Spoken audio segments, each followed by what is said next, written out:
Rakib agro 24 চ্যানেলে আপনাদের সবাইকে স্বাগত জানিয়ে আজকের ভিডিও শুরু করছি। এই ভিডিওতে আমি আলোচনা করব কোয়েল পাখি কতদিন বয়সে ডিম দেয় এবং একটি কোয়েল পাখি সর্বমোট কয়টি করে ডিম দেয় সে সম্পর্কে। তো চলুন তাহলে ভিডিওটি শুরু করা যাক। কোয়েল পাখির সঠিক নিয়মে যত্ন নিলে এবং সঠিক পরিমাণে খাবার খাওয়ালে 46 থেকে 48 দিনের মধ্যেই কোয়েল পাখি ডিম দিতে শুরু করে। তবে অনেক সময় দেখা যায় কোয়েল পাখির 55 থেকে 60 দিন হয়ে যাওয়ার পরেও কোয়েল পাখি ডিম দেয় না। তো এ বিষয়টি কোয়েল পাখির জাতের উপর নির্ভর করে। যেমন জাপানি কোয়েল পাখি 42 থেকে 45 দিনের মধ্যেই ডিম দিতে শুরু করে। আবার অনেক সময় অনেক ভালো জাতের কোয়েল পাখিও কিন্তু ডিম দিতে দেরি করে। এ সমস্যাটি হয় মূলত কোয়েল পাখির খাবারের কারণে। অনেকেই রয়েছে যারা বাজার থেকে কম দামে অনেক নিম্নমানের ফিড কিনে এনে কোয়েল পাখিকে খাওয়ায়।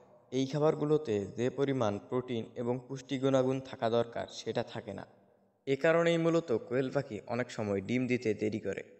তাই আপনারা সবসময় কোয়েল পাখিকে ভালো মানের খাবার খাওয়ানোর চেষ্টা করবেন। আপনি যদি আপনার কোয়েল পাখিকে সঠিক পরিমাণে খাবার খাওয়ান এবং ভালো মানের খাবার খাওয়ান, তাহলে ইনশাল্লাহ আপনার কোয়েল পাখি 46 থেকে 48 দিনের মধ্যেই ডিম দিতে শুরু করবে। এবার আসুন জেনে নেই একটি কোয়েল পাখি সর্বমোট কয়টি করে ডিম দেয় সে সম্পর্কে।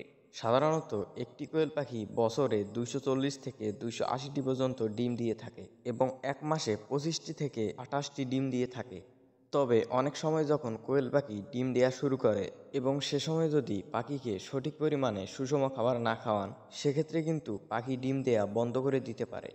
তাই কোয়েল পাখি যখন ডিম দেওয়া শুরু করবে তখন কোয়েল পাখিকে পর্যাপ্ত পরিমাণে সুষম খাবার খাওয়াতে হবে এবং এ সময়ে কোয়েল পাখিকে ভিটামিন এবং ক্যালসিয়ামের কোর্স করাতে হবে। আপনি যদি এই নিয়মগুলো মেনে কোয়েল পাখি পালন করেন তাহলে অবশ্যই কোয়েল পাখি থেকে সঠিক পরিমাণে ডিম পাবেন। তো ভিউয়ার্স, এই ছিল আজকের ভিডিও। আর আপনি যদি আমাদের এই চ্যানেলে নতুন দর্শক হয়ে থাকেন তাহলে অবশ্যই চ্যানেলটি সাবস্ক্রাইব করে আমাদের পাশেই থাকবেন। ধন্যবাদ।